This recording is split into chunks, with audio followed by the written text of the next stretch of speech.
All right, what's going on, you guys? Nick here with Nick's Island Power. So I wanted to make a video about this interesting interview that I found between Bill Phillips and Mike Mentzer. And the interview is basically about Mike Mentzer talking about how he thinks the IFBB is rigged, how he thinks that Arnold didn't deserve to win the 1980 Mr. Olympia. So for those of you who are unaware, Mike Mentzer was a bodybuilder primarily from the 1970s. Most noteworthy, in 1979, he won the heavyweight class of the Mr. Olympia. So back in the day when they did a under 200 and an over 200 category in the Olympia, he won the over 200 but lost the overall to Frank Zane. So 1979, he was coming off of basically an Olympia win going into the 1980 Mr. Olympia. However, the following year in 1980, he would go from placing first in the heavyweight category to placing fourth, in fact, tying for fourth place at the Olympia with Boyer Coe. So Arnold Schwarzenegger obviously won in the 1980 Mr. Olympia. Chris Dickerson took second. Frank Zane took third. Then Mike Mentzer and Boyer Coe tied for fourth. So a significant drop in placings between 79 and 80 for Mike Mentzer, which may have been the catalyst for him being so upset about the 1980 Mr. Olympia. So after 1980, he actually retired from bodybuilding at the age of 29 years old. And after he retired until the day that he died, he claimed that the IFBB was rigged and that particular competition was definitely rigged. So he's definitely a very accomplished bodybuilder. He won the Mr. Universe, the Mr. America, and obviously he won the heavyweight division at the Mr. Olympia. So a very accomplished bodybuilder, and obviously well known for being the inventor of the heavy-duty training method. So I'm going to go ahead and play this audio clip for you guys. I think it's a very fascinating piece of bodybuilding history that I came across, and I wanted to share it with you guys because I thought you would enjoy it. So please give the video a thumbs up if you enjoyed it. Thank you guys for watching. And here's the clip of Mike Mentzer talking about bodybuilding in general being rigged and the 1980 Mr. Olympia, how Schwarzenegger, he believes, did not deserve to win. Now, you talked about the corruption in bodybuilding that really soured you on the competitive aspects of the sports, and then you said that you worked for Weider for a few years. Are you saying that the corruption in bodybuilding is with IFBB organizations and not necessarily the Weider camp or the judging? I worked for Joe Weider and still do as a writer for Flex and Muscle and Fitness. Now they do obviously have some association with the IFBB, but I'm not involved in that. I'm no longer a staff writer. I act as a freelancer. So I'm not associated with that element. I keep my distance from those people. I even rarely talk to Joe these days. Most of my conversations or my associations with that camp is with the editors. Right. Jerry Candela, John Little, Peter McGuff. Right. But I mean, where was the corruption that you saw? I mean, is that in, like I said, the judging? Is that in the promotional side of it, or is that in the just the core of the IFBB, or? Well, it has to do with the type of mentality that Ben Weider has brought into the IFBB. I remember many years ago I heard stories, and I came to know as a fact that several of the top IFBB administrators, judges, had criminal backgrounds. I thought that was quite interesting. And I realized later maybe it's not just a coincidence. I don't know. But it was a fact. It is a fact. Well, that it's the only game in town, and they pretty much have their say so in how they run it. So I guess I still see problems, Bill. But of course, my experience was back then in 1980.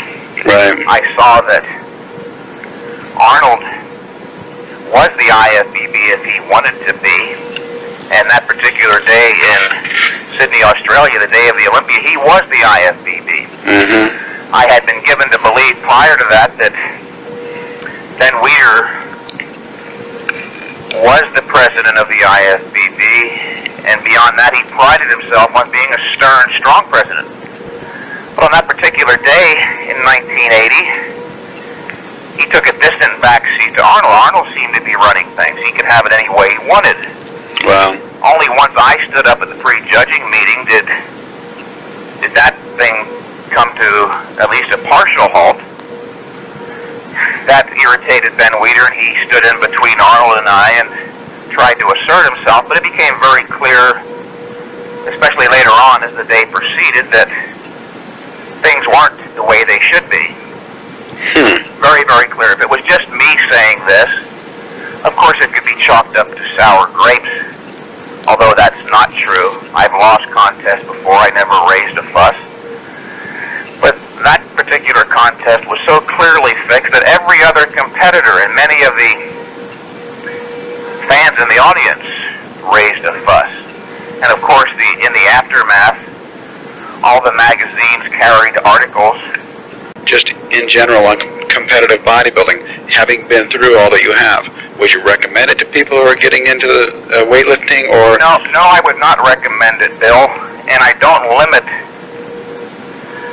this accusation. I don't level it only against the IFBB. I see it in all organizations on every level, from the most limited local to the regional, to the state, to the national, the international, the amateur, and the professional. Everybody knows it. Everybody involved in the sport, including you, Joe Weider, Frank Zane, all the NABA people, all the IFBB people know this, and nobody's willing to talk about it. Not a single one of them. They're all a bunch of namby-pamby crybabies who see all this immorality going on. They live their lives as a giant pretense, pretending this stuff is not happening. John Balick knows it over at Iron Man. Bob Kennedy knows it. They all talk about it at their cocktail parties before and after the contest, or it's implied. Contests are fixed. NPC contests, IFBB contests. And I get sick and tired of hearing people bring up the idea that, well, bodybuilding is subjective. So who are you to say that contests are fixed? That is not true. Anything that exists in reality can be viewed, judged objectively. There are objective criteria for judging bodybuilders. It's interesting, at the 1980 Olympia, the only people who saw Arnold as the winner were the 7 judges and his closest friends. None of the other competitors saw him as the winner. None of the audience, or very few, only those that were his friends. When Dorian Yates won the Mr. Olympia a couple weeks ago in Atlanta, Georgia, everybody, all of the audience, all of the judges, all of the competitors, without a single exception, except for this guy named Greg Zulak, who has a bug up his butt about Mike Mentzer and his mustache, saw that Dorian Yates was the winner. If it was subjective, why didn't somebody say the guy who placed last was the winner? There are objective criteria, without a doubt. Bodybuilding is not subjective. When it's very, very close, you might, of course, haggle over one guy having a little bit more size versus the other guy having a little bit more definition, but those are still objective criteria. There is no way that Arnold Schwarzenegger deserved to win in 1980, not even close.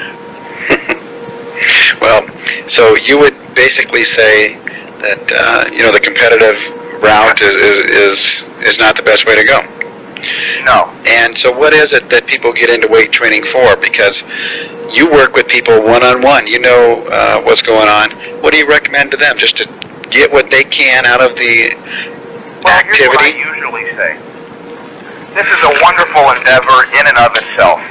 There's a lot of self-satisfaction to be derived from recognizing that you were able to discipline yourself and use a certain amount of knowledge to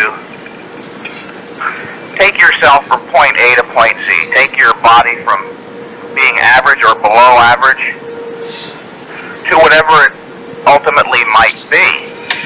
If you want to compete, then just be warned beforehand. There's a lot of politics, and by politics I mean corruption. Without a doubt. If you recognize that and you still want to do it, you've got my best wishes.